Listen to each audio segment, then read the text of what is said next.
ঘোগরাল গ্রাম নিবাসী মোহাম্মদ লুৎফর রহমানের একমাত্র কন্যা মোসাম্মদ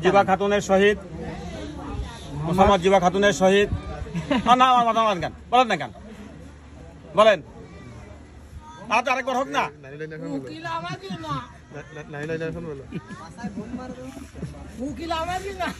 আমি দিচ্ছি একটু তাড়াতাড়ি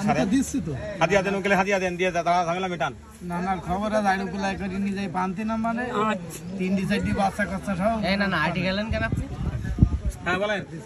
ঘোগরাল গ্রাম নিবাসী বলেন না কা দেশে তো না ও না ওই ইডার মতন গানে করতে মানে হাতে ধরি পায়ে পড়ি বিয়ের পরে একবারে বিয়ের পরে যাও না নেন শেষ করেন না শেষ করেন আছে নেই একদম তা না বলেন মুখ খোলো তুমি